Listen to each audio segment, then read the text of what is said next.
Hello everyone, and welcome to the Solar Industry Forum. I'm Brian Akis from SOLARUNITED, and today I'm joined here with my co-moderators Uta Truba from the VDMA and Nabi Tiradi from Desert Technologies.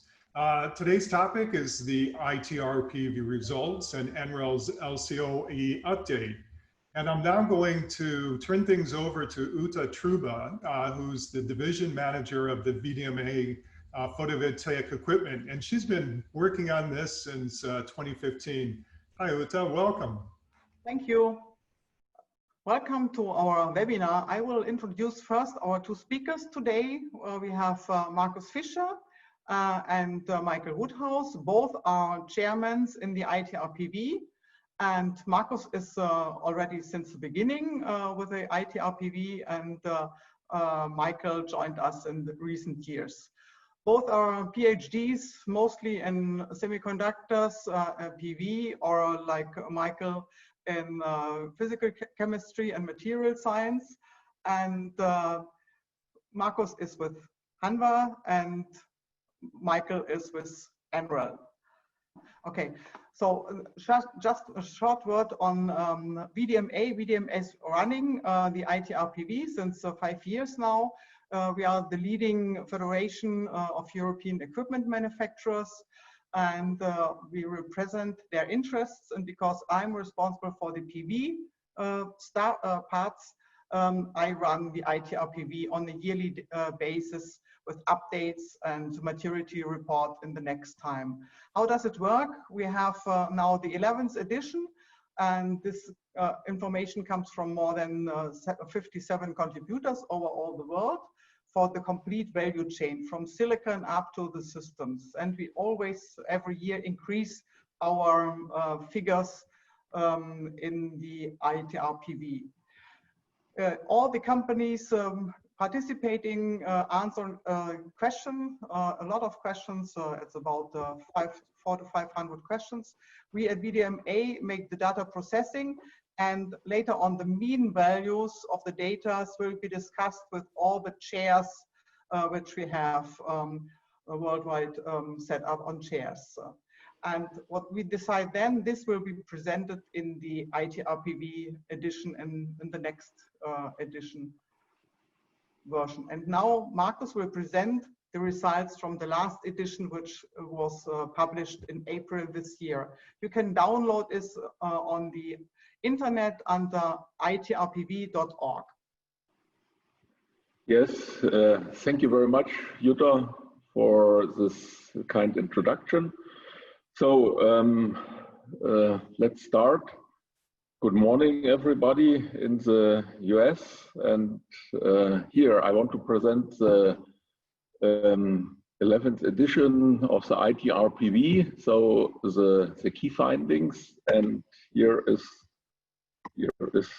my agenda. So I will first give a brief status about the PV learning curve, and then focus on the ITRPV results and findings 2019, including crystallization wafering, cell, module, smart fab status, and systems. And then I will close with an outlook. So let's start with ITRPV status and PV learning curve status.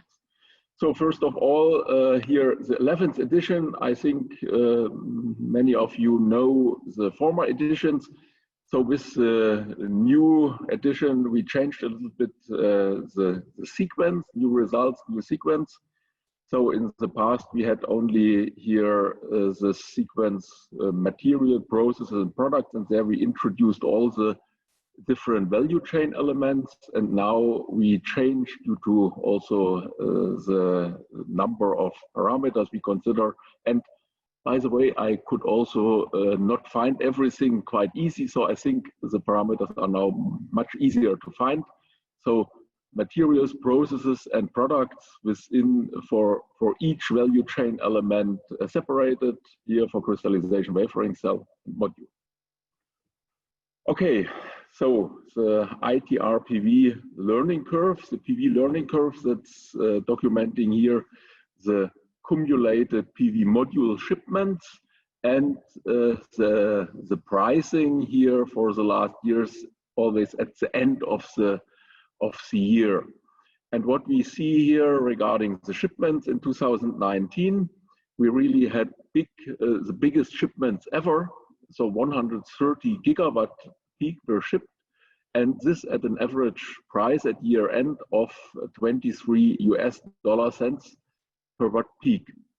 And this leads to an overall installation. A shipment overall is 654. So this is finally this data point here for end of 2019, beginning of 2020. And installation is a little bit less than shipment, so about 630 gigawatts. Yeah, so the installations. So the overall learning rate, if we take here the time from 1976 to today, it's about 23.5%. And here, after having a look here on the when the period of silicon shortage ended, so in 2006, the learning until 2019 was quite steeper, about 30%. So, and the good news is the price learning continued last year, and the volume this was shipped, it's increased, and in parallel, the product diversity increased significantly. So here, how we calculated the pricing for the learning curve. So in the past, we had a more clear differentiation between multi-crystalline silicon and mono. So multi-crystalline was the majority. So we mainly took the multi-crystalline pricing. So, and this share changed over the last years. So from multi today is about 35% of the mono material that is shipped, and 65 is mono. Of the silicon materials that shipped, and 65% is mono. And so we calculated here with mono pricing of at the year end of 24 cents per watt peak, and multi pricing 20.6 cents per watt peak. So we calculated 23 cents per watt peak. So, and if you look on the percentage share, how the pricing is built, so we see the module share is dominating again. It was in the past different. So module cost is really determining, and also the pricing. So let's now come to the results of the ITRPV. So most interesting point that is discussed, I mentioned it at the beginning, is it is the share of the different materials for the SESI modules. So, and we see here that the share today or last year, multicrystalline about 35%, and monocrystalline the 65%, whereas here we have the biggest share of the mono is by mono P type, and then we have a smaller share of mono N type. And what we see, so the 2019 value was quite in line with the EHS market values. And we expect here for the years to come that the multi-share will continue to decrease significantly over the next 10 years. And here in mono, so P-type mono will stay the mainstream product, but N-type is expected to appear. So mono technology, especially here also with this new technology for N-type, will share an increasing part of the market. So, and if you look on P-type itself, so there we see P-type mono, we see also a change in the doping material.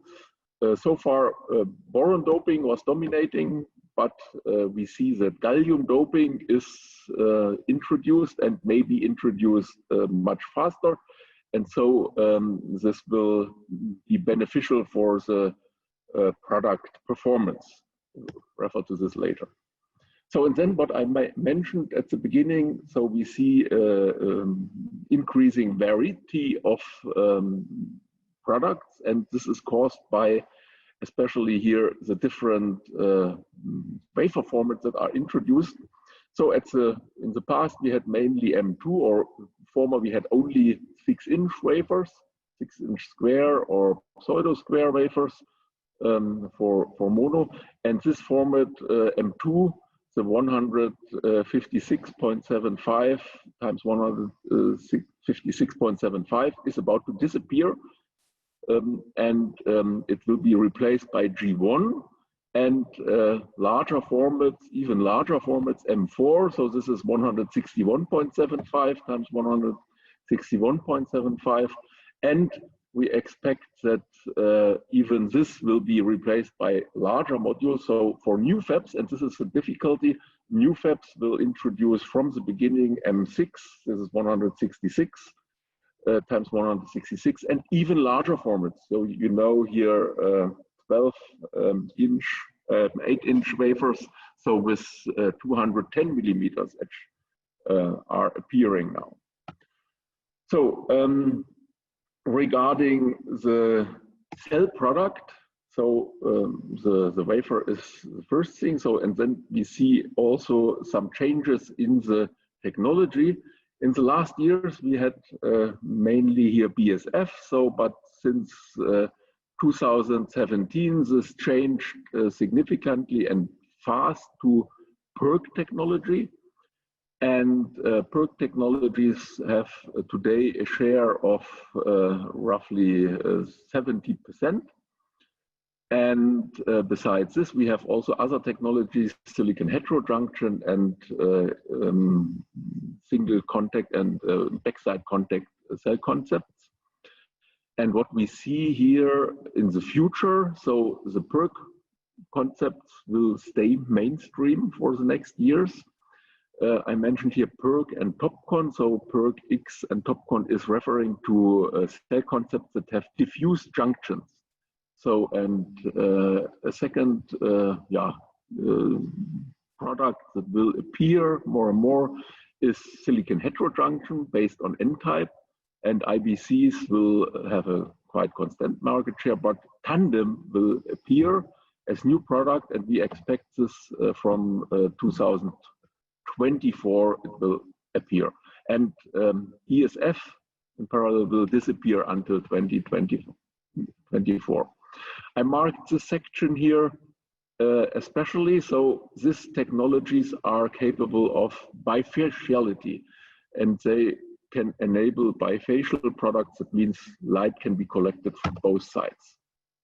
So now let's have a look at what I mentioned, more deeper look in the cell concept with diffuse junction. So what will be the share here for the future? So as mentioned, PERC, P-mono PERC will have the majority also over the next years. Multicrystalline PERC is about to disappear. And then we see here passivated contacts on N-mono will appear and are expected to appear during the next years. So we have also some service, made some service about the technologies for PERC, rear side passivation, and there we find that PCVD is currently the mainstream technology, but especially in China, so there are activities about ALD, and ALD for aluminum oxide deposition is gaining market share. Okay, and here we have some trends in the technology for N-type. So we see here that in this new technology, so in situ combinations for the forming of tunnel oxide and for the doping of polysilicon are the future for this technology. So, and now let's come here for the cell process parameters, a little bit more to some details. So we always discuss here the J0, so the recombination current losses in the p-type material, and there we see with our predictions for P-mono, we were quite in line with the reality in the ITRPV, and we are here for P-mono with a bulk J0 of about 75 femtoamps per square centimeter, and we expect that this will go down to 30 femtoamps per square centimeter within the next 10 years. So N-type is just at the level of 25 femtoamps per square meter. This makes N-type very interesting, but on the other hand, there are some challenges in the process. So with this heterojunction and with TOPCon, but anyhow, it enables higher efficiencies. So, and for the front side, J not. So there for the PERC cells, it is very important to have here this doping considered. And there we see here for selective emitters and for homogeneous emitters some different values, but everything is clear. The sheet resistance will increase, so doping concentration will be reduced. And in the market, we see that laser doped selective emitter, especially in China, gained a lot of market share and will gain more market share in the future. So, and then another very important parameter for the cell is remaining silver. So we need silver as the contacting material on the cell for the front side and the rear side. So the remaining silver here for the PERC cell is about 90 milligrams by today. Here in 2020, we assume this 90 milligrams with a tendency to be reduced further for this top concept. So we see that this will be a little bit more, so it will about double. And here for heterojunction, we see even more. So, but the trend is similar, that it will decrease. And important thing is how to reach this with increasing the number of bus bars. So sorry. And by reducing the number of fingers, we have to increase the number of bus bars. And so we see the former 3 and 4 bus bar is about to be gone, yeah, with the end of this year, and 5 bus bar will be dominating, and then we also shifted to 6 bus bar and even bus barless. So, and this leads me to the cell efficiencies that we currently reach. So for PERC in mass production, it's not record values we indicate. So we see about 22.8% in the mass production. For this passivated contacts on N-type, 23.1, slightly higher, and as said, heterojunction is much higher. So, and for the future, we see that this will increase to values approaching 24 and 25% for heterojunction, and also for passivated contacts. And tandem will beat them all. So they will tandem will enable efficiencies beyond 25%. This is the expectation. So, and now let's come to the product module. So, and what I mentioned at the beginning was that the module products are diversifying, and we see a clear shift from the former mainstream full cell. Anyhow, today it's still mainstream, but we see more and more half cell products are appearing, and this is very important for higher module power, and it's also better for reliability and for energy yield. So on the other hand, we see here for this, not only the cell format is important, but also the module format. So we see here the share that we currently see for 72 cell or 72 144 half cells, 72 full cells, or here for the 60 cell 120 half cell modules. So we see that the share of 72 cell is about to increase over the next year. And regarding products, we expect that bifacial modules will be more common in the future. This leads me now here to some considerations about the module performance. So what I mentioned here, introducing half cell products versus full cell products as a reason, and the reason is that the CTM is boosted by introduction of half cell modules. So, and this enables higher powers. And the difference mono-multi is still valid, but anyhow, we see that mono will be the mainstream, and therefore, with half cell, this gives really a boost in the performance. So, and with this different wafer sizes and with this different cell sizes, we see that it will become difficult to evaluate the different module types with different cell sizes and with different areas.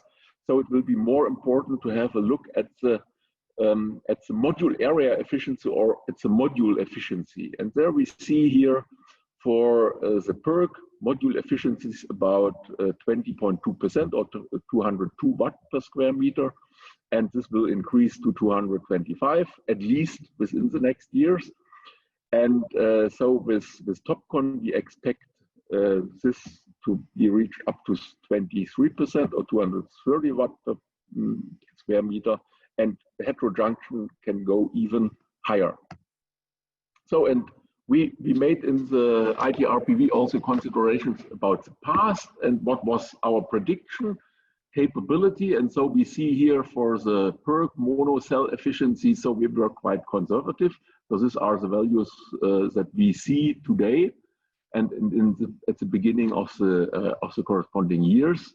So, and for ESF multicrystalline, it was quite in line, but it is going to the saturation here. So, and on the module, we see a clear thing here for the last year values. So we see a boost in module performance. So, and this is mainly due to the increased area.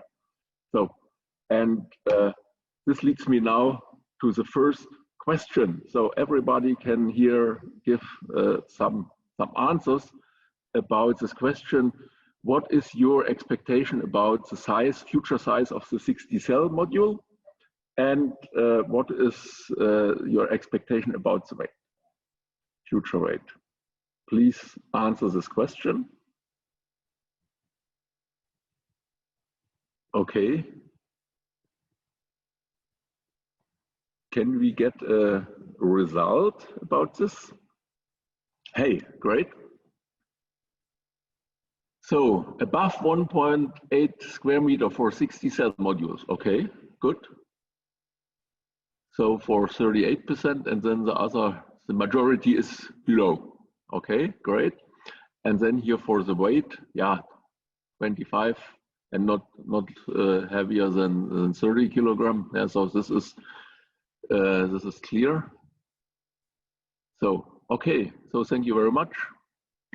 So then let's go to the next slide, my presentation.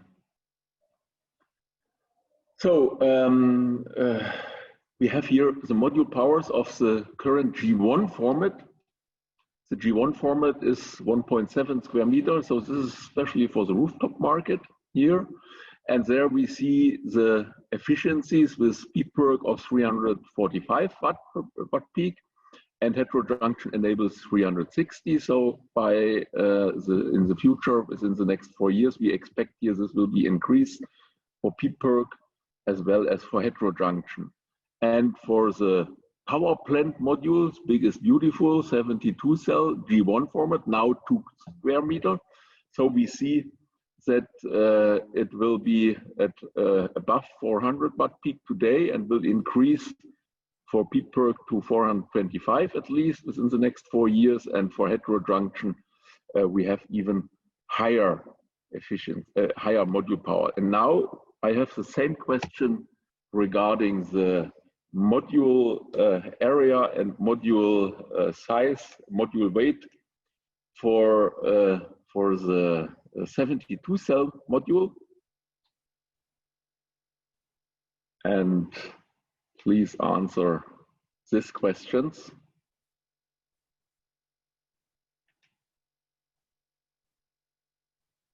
So it's interesting to see here this size, future size of the 72 cell module, because this is the workhorse for the power plants. And yeah, it is interesting how this can be realized.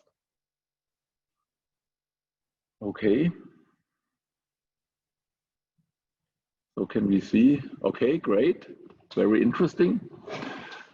So area here about 20 between 2 square meter and 3 square meters, yeah, for the 72. Okay, so this is interesting to know. And then the weight here around between 25 and 30 kilograms.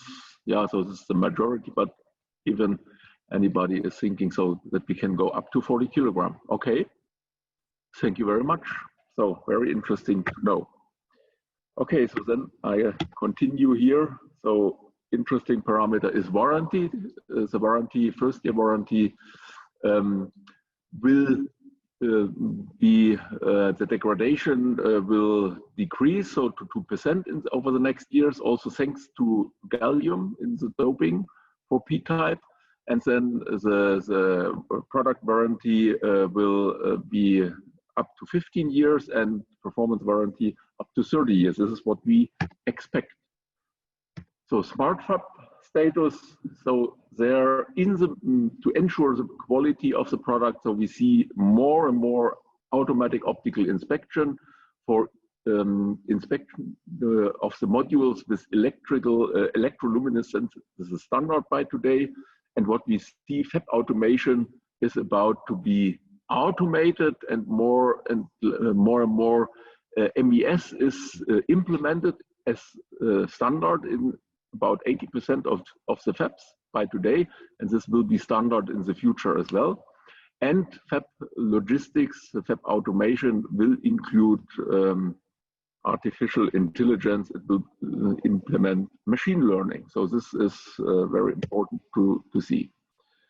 Now some points to the systems. So I think also Michael will afterwards refer to this. So we see that the rooftops installation share will stay at about 30% for the future, and power plants will have the main majority, but new applications like building integrated and floating PV will appear. And this shows here the importance of the power plant modules.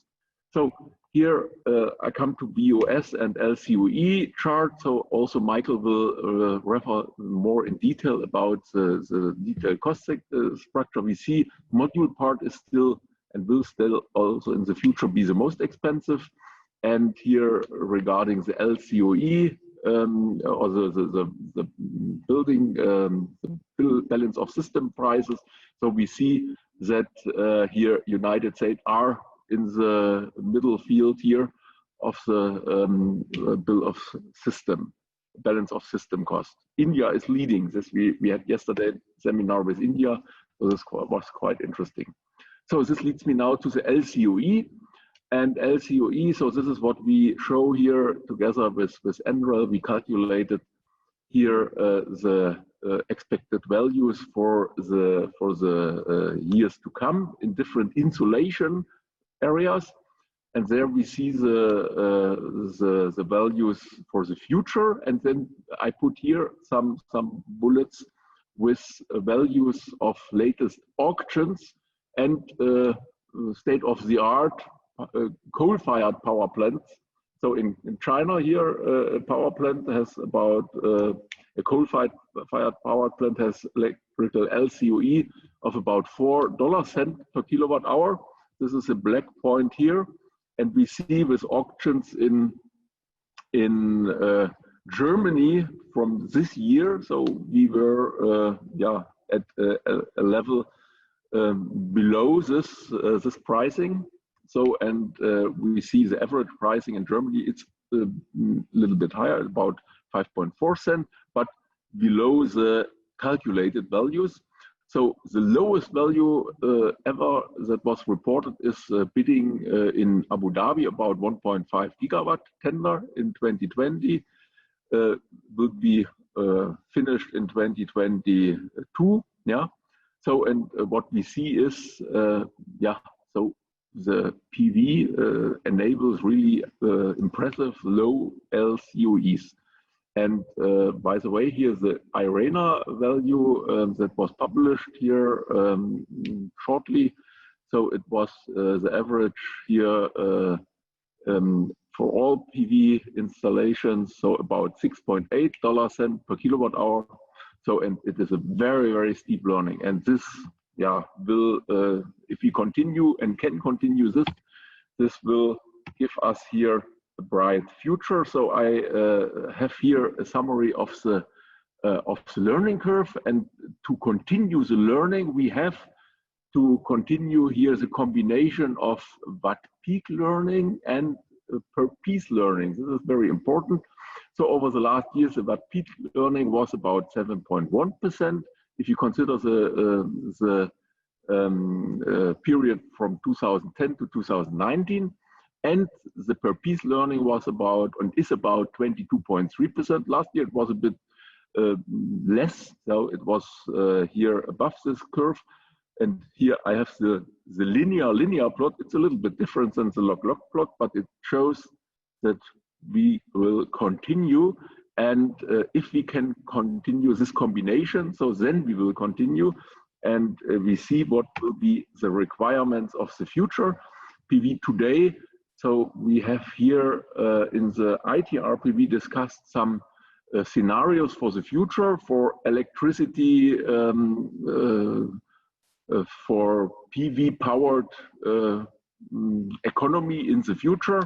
So here we had three scenarios. One is by the BNEF NEO report that assumes here in 2050 7.6 terawatt peak installed power, module power, and this will provide about 9.3 petawatt hours of electricity. 22% of global electricity would this be.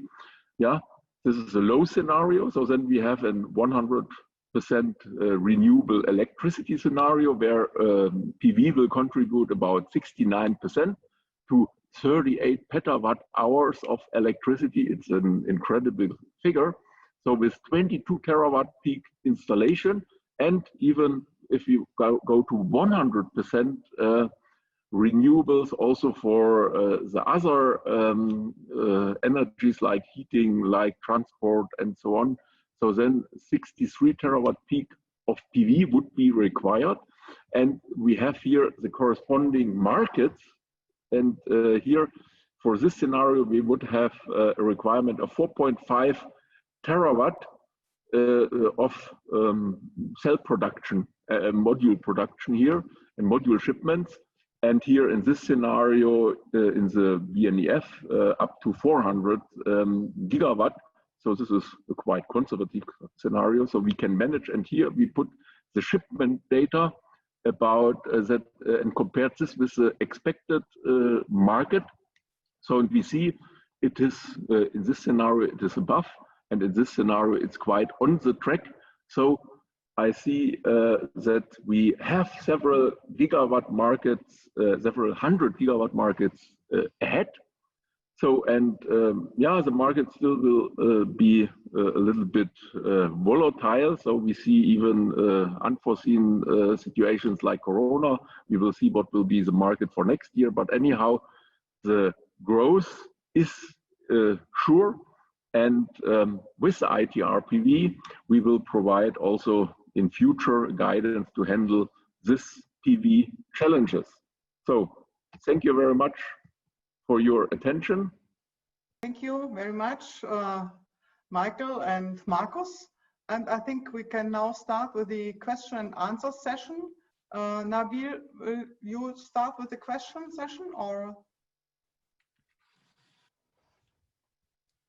You can go, and I will participate on the questions because there are several questions that I saw here. There are 9 questions, and you already want to answer some of them.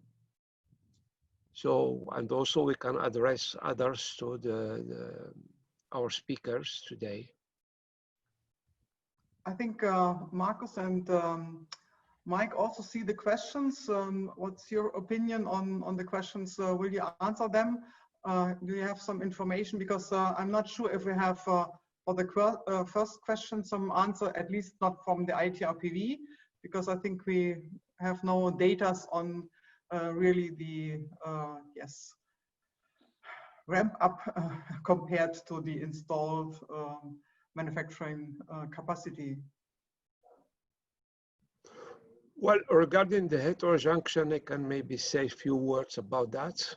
Mm-hmm. The heterojunction is picking up, I would say. There are some projects already started, mainly in China. With Tongwei, for instance, they have 250 megawatt, Han Energy also, Jin Energy. Several companies, they invest, they do have, what they call it, pilot line. GS Solar also, they have even 500 megawatt. But totally, I would say between what has been announced, which last year, which is over 12 gigawatt for the heterojunction, which is extremely huge. What has been installed, in my opinion, maybe less than 1 gigawatt if I look into what's going on, because I am personally working quite a lot and focusing on the heterojunction. I would say that the total production capacity today is, roughly speaking, around maybe between 2 and 3 gigawatt maximum. Nevertheless, there are a lot of projects announced. You're right. It's the same as in Europe. There has been a lot of announcements on productions, especially for the heterojunction, but we have not seen that it really had started so far. There are a few, say, in megawatt, several hundred megawatt range in Europe, but not really big ones. Yes, just recently, RSE announced project manufacturing in the northeast of France for 1 gigawatt. Meyer Burger also, they are interested to change their business model and to enter the manufacturing era. They announced it, but so far they're talking about 1 gigawatt, but so far nothing happened. There are few companies like Hanwha, for instance, who are already producing. They do have currently on production 250, and they announced that they will expand it further. So it's moving, but it's still, the problem, in my humble opinion, regarding the heterojunction is a new line which is needed rather than just upgrading the existing lines, which is easy for the people to switch from BSF to monoperc, and now even they are switching to TOPCon. But to go for the heterojunction, it needs a completely full new line, and to invest by the time being, when we see the prices are continuously decreasing, and we can see here that has been shown as the prices are very low and getting even lower. So the competition is high in terms on the markets, especially when we see that the difference is still quite limited between the heterojunction and the monoperc champion. So this is a very big question, and this is the limitation. But in my opinion, also the newcomers should maybe think and focus maybe in the new technologies that has also the potential for further more room for improvements in terms of process, operations, and costs. Well, this is what I can say about the heterojunction. I don't know if Markus or Michael would like to add something about that. We can't hear you, Markus. We can't hear you. Switch on your mic.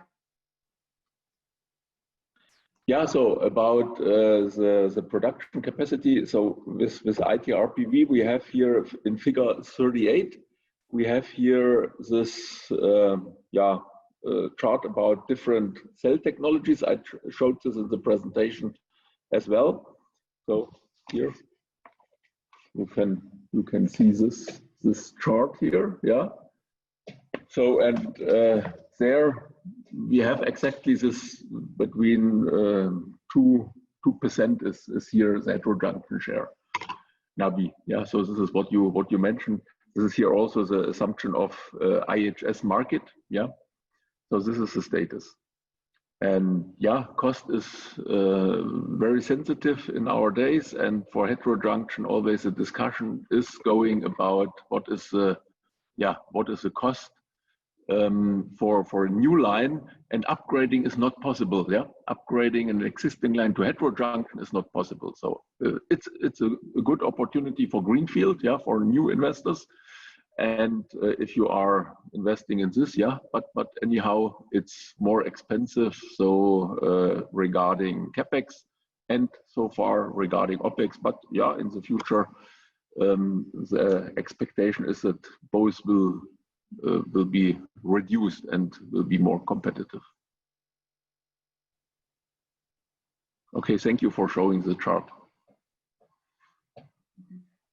There's another question, if we can have a price projection for in US dollar per watt peak for the main PV modules for 2030. I think we don't. Oh. Look at the learning curve. Yes, let's have a look at the learning curve. Exactly. Yeah, let's take here a figure here in the back here. Let's take here the figure 82. So then what would be the volume we are talking about, the shipment? So far, so the expectation is that in 2020.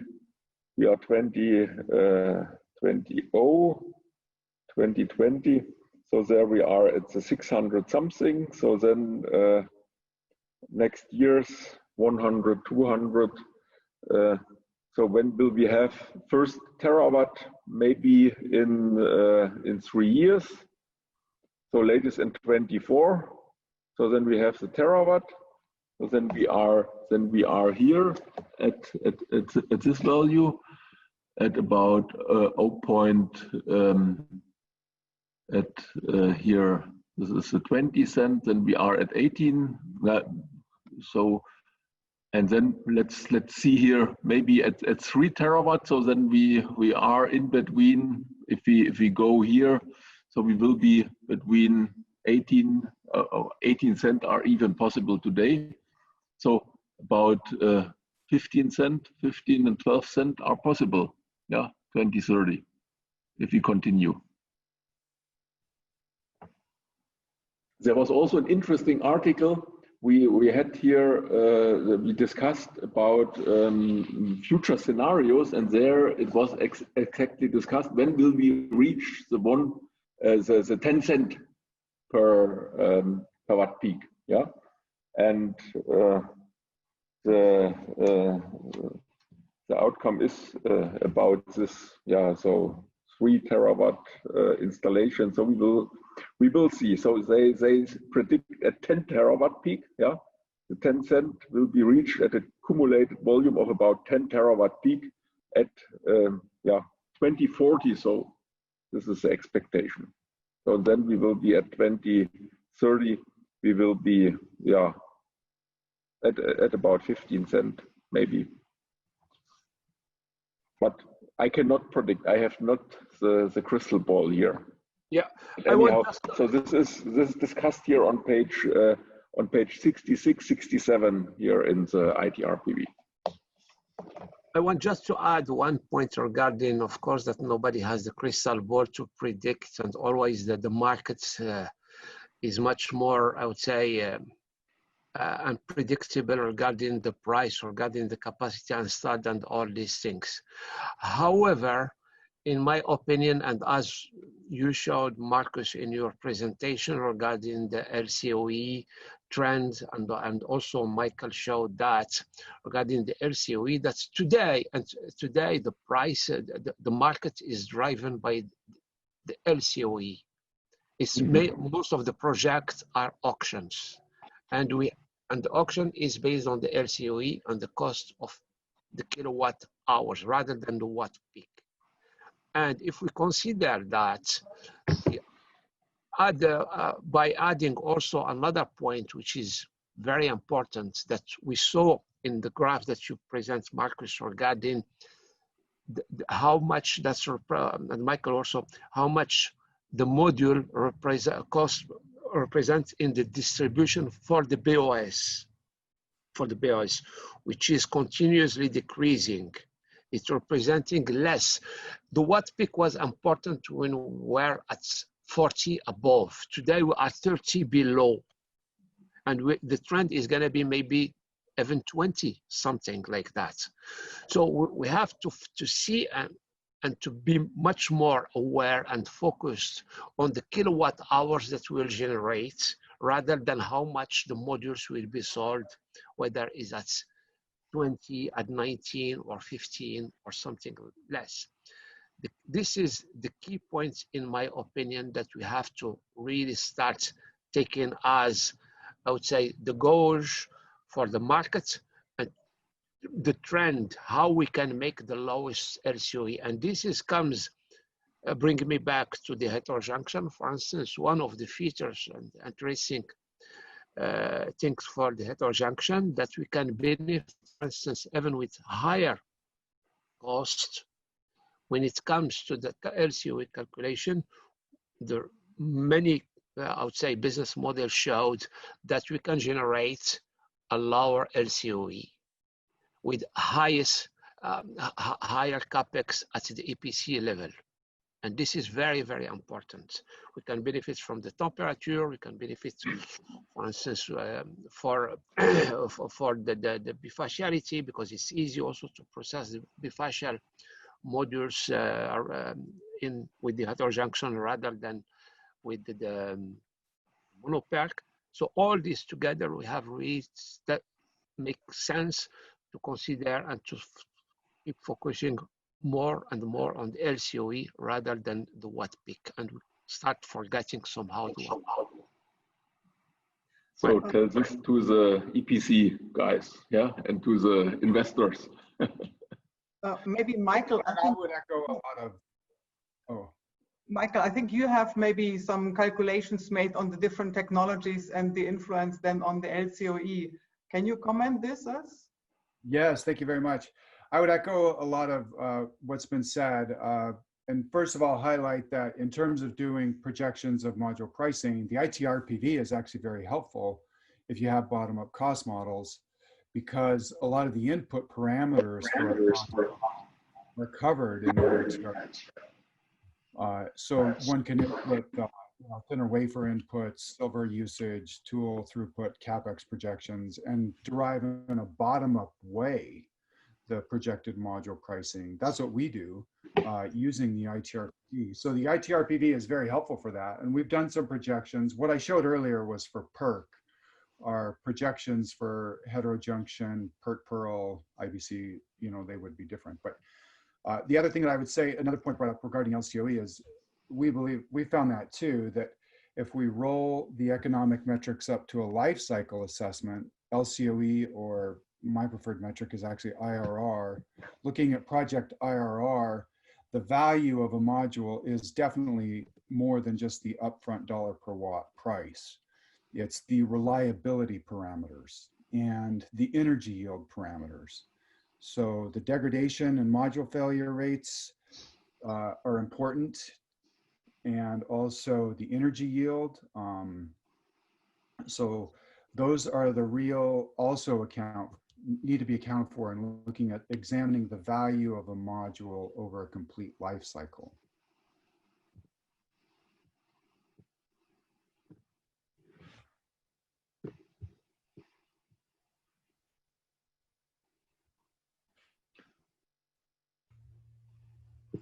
Yes. Uta, I think your microphone is muted.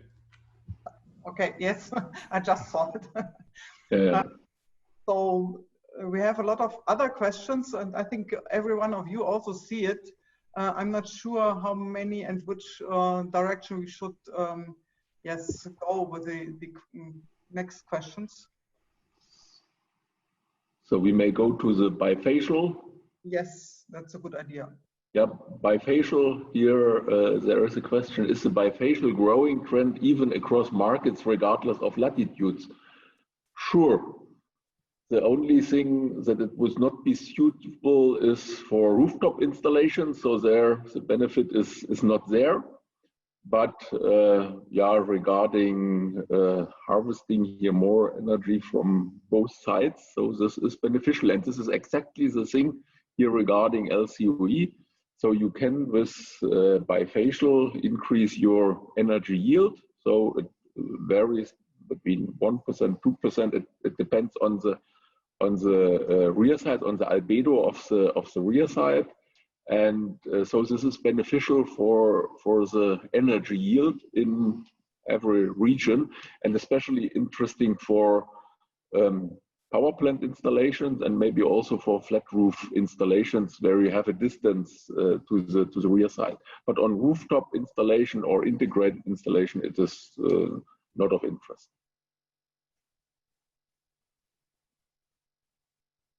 Okay. I think there are 3 more questions about the LCOE. Maybe Michael, can you try to comment on these 3 questions? The mic is on, off. Unmute, please. Oh, sorry. The questions are related to LCOE variations. Absolutely. To the list, I would also add tax considerations were not given to the LCOE calculations that we gave. So those can significantly impact the calculation as well. So in the future, as we do more global LCOE studies, we should dive into more of the different tax benefits across the different markets, because within the US especially, that's a significant factor, and I expect it is, and of course it is in other markets as well. So yeah, there is a big variation in LCOE. Also, I would say when you do compare LCOE to PPA rates that are given, dig into the details if there are escalators included in PPA rates and how the LCOE calculation is done. There's some nuances there to try and explain the differences. That's probably enough on LCOE for now. Yeah, interesting field. So regarding, you wanted to discuss the question about pseudo-mono, yeah? Jutta? Yeah, please. You highlighted this. So I think the question is regarding here monocast, yeah? So that means here mono material or mono wafers out of casted material. So this is mono like multi was the former wording, and now the current wording is monocast material. So regarding this wafer types, we have here also in the ITRPV, this is figure 14, yeah, figure 14. We have this indicated, so there is currently some activity visible in China, so especially from GCL. So they are trying to develop a cost-competitive mono product. So to compete against this Czochalski mono, but anyhow, it is quite difficult. And some years ago, we had also a tendency to introduce this mono-like, but it was not successful because it looked like mono, but due to dislocations and really bad homogeneity of the material, it was not competitive even with bad multicrystalline material. So it had low efficiencies. So we see here currently a very low market share. So this is here the bar, the piece above the multi, yeah. So for P-type casted material, so there is a market share in China, but not widely used. Maybe it will improve, yeah, and then if it is cost competitive, then it can gain more market share. But it's about to be investigated on several levels, and mainly GCL is focusing on this. But yeah, so far also Canadian Solar is a pure multiplayer from the beginning. They tried to introduce this, so it's still under development. There is no big volume so far currently available on the market. Yeah. development is ongoing. Okay, thank you, Markus. There are a few more questions on the technology. Maybe we can continue this before we answer the first question on the top. There was the question about J0 on the carrier lifetime. Markus? To be honest, I cannot say exactly what is the lifetime, but we are now in the beyond the microseconds, so milliseconds are not yet reached. So I have to check. I'm not sure, but if you give me your email address, so then I can check. Yeah. Okay. Then I think that's maybe should. What is laser doping? Laser doping, yeah. So this is here the technology that is widely used now in China for selective emitters. So this means you have first homogeneous doping, and then you have a laser beam that is going over the cell and driving or heating the diffused area and diffusing the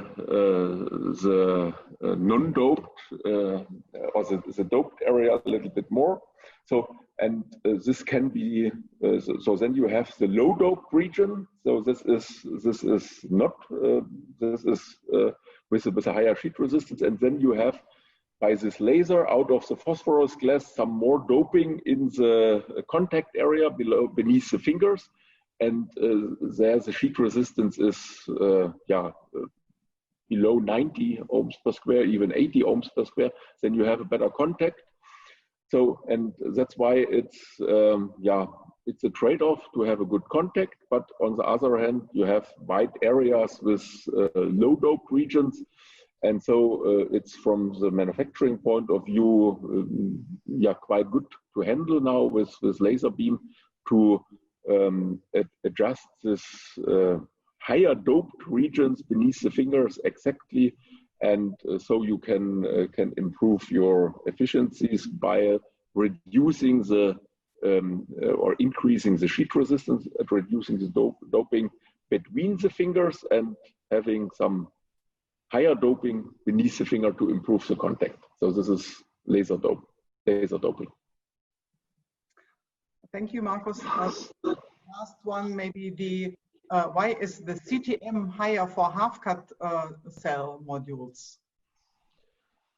So you have less resistivity losses because you have here not this the full cell, but you have the half cell. So this is the simple benefit of this less resistive losses. Yeah. Okay, now we got another question on the tandem technology, future and reliability. I think that's maybe difficult to answer yet because so this is 2024. You should ask this 2023. Yeah. Well, development is ongoing, on tandem. Well, I think that the tandem technology is somehow looked at the future for the solar industry and the PV, because we can cover the two, I would say, parts of the spectrum. Having, for instance, one, and then, like for instance, the perovskite combined with the heterojunction, we can cover larger spectrum, and we can, of course, increase the efficiency that will bring us normally above the OG cap, which is very interesting. I think that is the future. For sure that it's very hard to predict whether it's going to be 2030 or 2035, but it's the future. It's definitely the future for the technology trend. We all know, and it has been shown in the presentation, that all the other technology, monoPERC, TOPCon and all this technology will cap at certain level. Heterojunction will cap also at certain level. So the only way to keep moving ahead and also to look into the cost, the price and the cost reduction is to have something which is combined, and combined is tandem technology. Yeah, I think PV researchers are innovative and will eventually get bored just getting stuck at a 30% maximum efficiency. And so they'll work on tandems just because they're innovative and want to do something different, try something new, and then we'll have a breakthrough. Yes, I think so too. And that's the reason why we have the efficiency from the tandem from 2024 on in the ITRPV, but not yet in the production. So nothing about the reliability so far. But I think maybe it's a good question, which is now on the top on our question list, is about the big cell manufacturers and big module manufacturers. Could it happen that, say, in the future we have, say, control of 80% of the market from maybe only 5 cell or module manufacturers? So maybe we can share through the complete group who will start. So maybe I can start. Yeah, here, the PV industry is still a young industry. So in PV Cell Tech, I several times showed the comparison between here logistic growth in nature, and here logistic growth and growth of industries. So there is never an endless growth, and so we are at the beginning.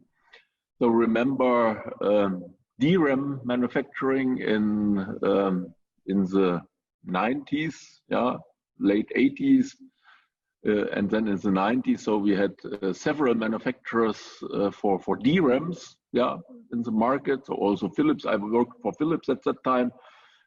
So Philips was also in the 90s producing DRAM. So, but then, it was not possible to compete with other big players. So especially they're from Asian countries, so from Korea, from Japan, Taiwan, so and even here Micron from US. So at that time Infineon also and Qimonda played a role. So less and less DRAM manufacturers produce more and more and higher sophisticated and also memories. So we cannot predict the future. So but there is a consolidation. There's a consolidation process ongoing.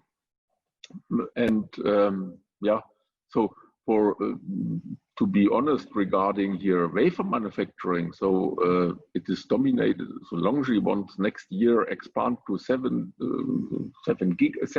gigawatt of Tucholsky capacity. That's incredible, So this is if we have a larger market in 2021 or 2022. So then it's more than 50% of the market, of today's market. So this may happen, but anyhow, your photovoltaic is important.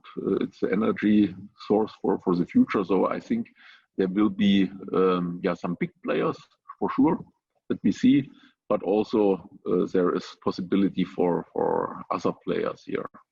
But nobody knows. We are at the beginning, and currently there is a big consolidation, or was several consolidation processes went over the industry in the past. And I will not exclude this, but I think we are engaged here in the industry, and so I'm with Hanwha users, so we will also be part of this, and we will continue even in 10 and 20 years, hopefully. Okay, thank you. Some others on the group will comment on this?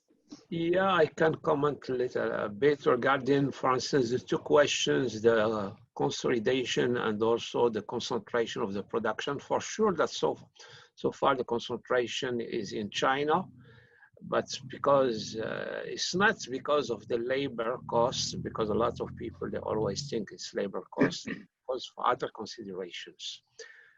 However, there is an opportunity to come back to Europe, to North America, or anywhere else in the world. The only thing that industry is capex intensive.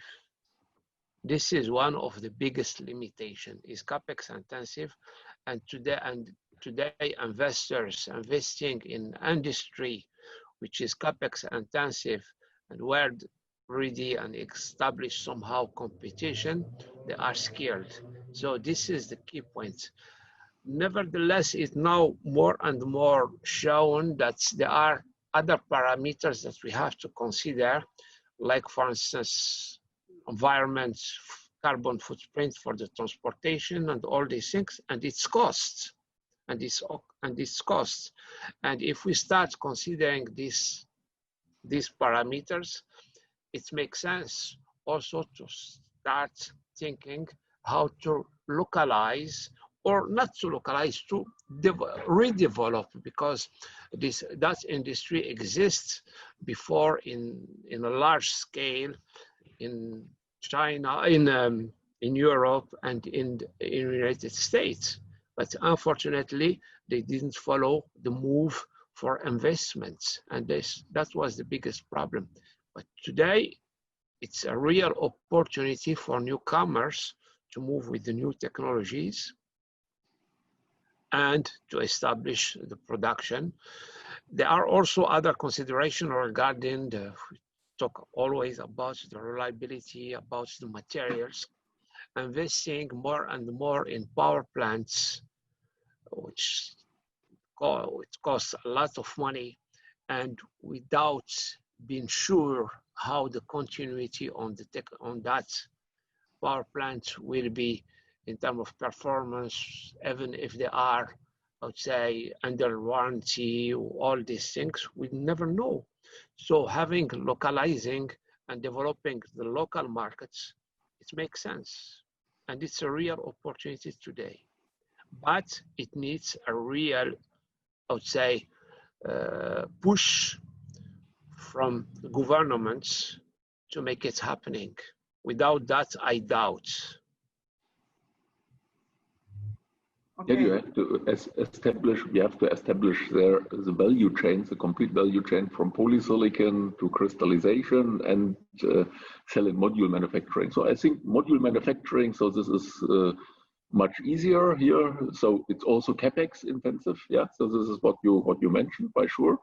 So transporting the cells to the location for the module manufacturing. So this is not as expensive.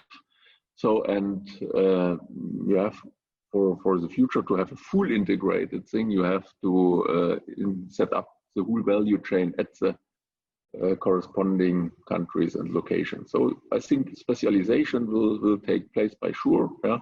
So Hanwha did also here a module manufacturing plant in US in Georgia, so that we have local manufacturing and cells come from Korea and Malaysia. I think I agree with you. So if we really would, and this is another question as well, if we would set up big manufacturing either in United States or in Europe, we have to think about the complete value chain. So it's not done only by set up a cell or wafer cell and module plant. We also need all the materials. As our study, which we made last year from VDMA showed, is if you look cost for the final product, you have about 60 to 70% mainly from the materials. So, and even if you only make a module manufacturing somewhere, you need the glass. And so this is also heavy. So this at least you need to have locally for a reasonable price to be competitive with others as well. I think there's another question was under the economy circumstances, do you see a chance in North America or Europe to come back to the solar manufacturing industry? And so the new techniques, new production lines as in, well, in China. So what kind of technology would be the choice if we would set up such a production line in yes, America or in Europe? What's your opinion?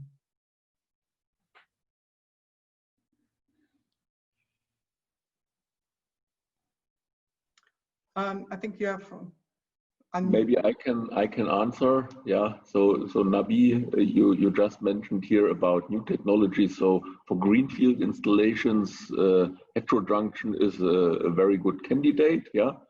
So for experienced manufacturers and such manufacturers that want to expand existing capacities, so they prefer to invest in existing and well-known technologies. So this is PERC, or maybe in the future here then for this TOPCon. And I hear it also as well. So in the webinar yesterday, it was quite interesting that India is still investing in BSF technology because it's very affordable, and India is a very cost-sensitive market. So this was surprising. But anyhow, they agreed that multi-crystalline will follow the world market, because also they have no crystallization in India. So I think for new capacities, what is currently built, especially in China, so a lot of capacities are built based on PERC, yeah, and then new capacities announced here for heterojunction as well. So, but PERC currently is still the mainstream, and then we see the idea of upgrading the existing technology with N-type technology could be a possibility. So this would enable to use a lot of existing tools and makes the CapEx spending, what Nabi mentioned, a little bit less painful. Yeah. And nevertheless, yeah, so you need new capacity, and if you were in China and saw these new factories, so completely automated and clean rooms and really well equipped and well trained employees, so it's very impressive, and yeah, it's going on, and with the existing technologies. Okay. Then maybe last but not least, the question about the recycling. I think there is already starting recycling, but the question here was if, say, part of the recycled material, will they go back to the manufacturing chain? Yeah. May I answer this? So this is also one of my favorite, favorite question here. Yeah, I like this. And then takes this in parallel with this discussion about silver consumption on the cell. Yeah. So in the past, we always thought here, so we have to get rid of the silver, and that's why we reduce the silver consumption further and further. Yeah. And this is continued, and now we have here silver consumption. If we take this annual values, it's about 10% or below 10% of world silver consumption. So we will reduce the silver consumption. So and for future cells, so there is a silver for the future. So it will be in the old modules. So that has to be recycled can be recycled after 30 years of life. So, and this is similar to photography. So in the 90s, photography took about 60% of all silver that was produced. So, and for the photography was also a recycling. Yeah, there was a recycling. So, and then it could maintain. So now photography disappeared completely. So, but photovoltaics, still has not the 60% silver consumption share. But anyhow, so it will be also a question of economy. So if we run terawatts of production with silver metallization, so then we have to consider this recycling, and this will be of importance. Yeah. So like everywhere, but so far it is a little bit more. It is cost sensitive, and cost intensive, but there has to be technologies to recycle this, yeah, by sure. And there are technologies existing and developed, and this will be a source for the future, yeah, by sure. And the frame has value as well, but I think it'll be interesting to see how the chemistry of backsheets and encapsulants might change in the future during recycling considerations. Because, for example, aluminum, yeah, you're right. Yeah, so it's interesting. It'll be interesting to see how the chemistry of the balance of module affects recycling considerations, or recycling considerations affect the material selection. And then we'll have to monitor how that, if there are any trade-offs with reliability too. As we switch out encapsulants and backsheets, maybe for better recyclability, we'll have to check and make sure reliability is not compromised as well.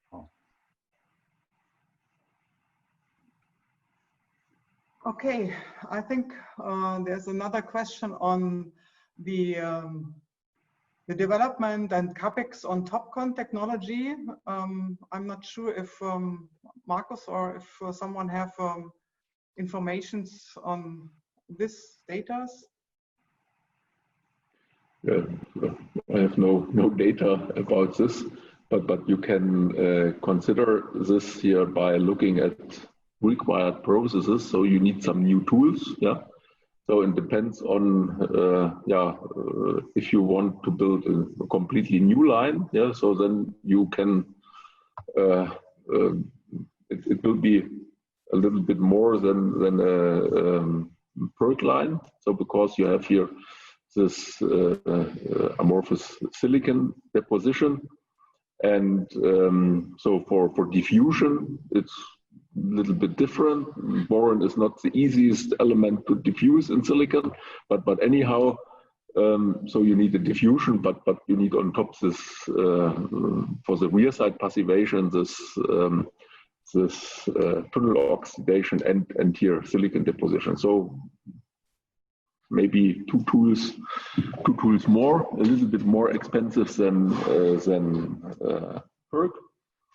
Yeah, for a new line and for upgrading, yeah, so for upgrading will be possible, yeah, for much less money than for an heterojunction line. Yes, of course, that we can fully agree with you regarding what you said, the equipment that we have to add to transform the production to TOPCon. The capex, in terms of capex, my information and what I have as numbers, because the question and seems to be interested to know the numbers. Is roughly speaking, I would say around, for one line, we have to consider roughly speaking something between 4 to 6 million, depending on the automation level that you need on that. So this is the numbers that I have for one line to be upgraded, an existing line to be upgraded, switched to the TOPCon. But it's still, again, it's a process, because it's not only about the upgrading the line, but to see if the equipment can work together in order to produce that highest efficiency requested.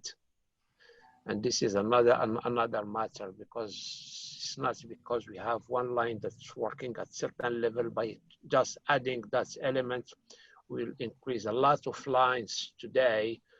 BASF that has been switched to the mono-PERC, they faced, and there are some of them, they are still facing some problem in terms of producing high efficiency or standard reference efficiency, as it's now common in the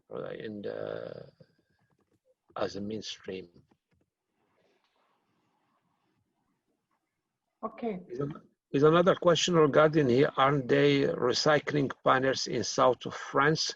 There are many companies indeed talking about recycling, but the recycling, they are recycling just taking, I would say, as a second-hand modules, rather than really opening them and taking the element and to see exactly what they can do. The other things that even, for instance, for recycling, we cannot see that the materials inside will go back to the to produce other modules. They can hardly see that because the level of contamination is high. It's going to need a real process development to make it, I would say, workable to make another modules. But so far the recycling what's going on is to deliver the materials to other industries, and the market which is now under development is the second hand.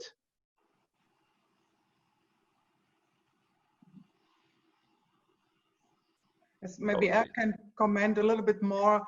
There are also, I see in Germany, but also in other countries, there are coming up companies which start with the recycling of the modules. And I think if now the 20 years of installation get ended, at least here in Germany, we may see that more modules will come back so that maybe recycling will grow in the next future. But what for? If the modules, of course, they were guaranteed for 20 years, 85% performance. But if they keep producing, why demolishing them? Unless the land must be given back or paid or something like that. But if the power plants keep working, why stopping it?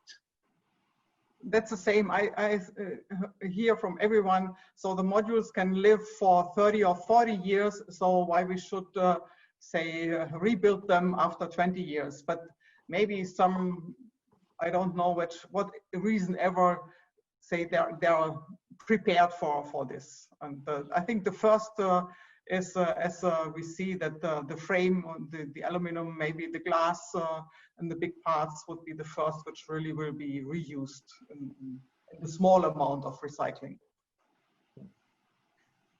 Yeah. Let's see. Okay. I think that there's no more question, and there's not. Yeah, I don't want to be impolite, but I think we've kind of gone over the time that we allocated for this session. It was super stimulating, and if it's okay with our panelists, I'd like to see if it would be all right if we end here. Just before we go, where can we find the ITRP report? Can you let us know, Uta?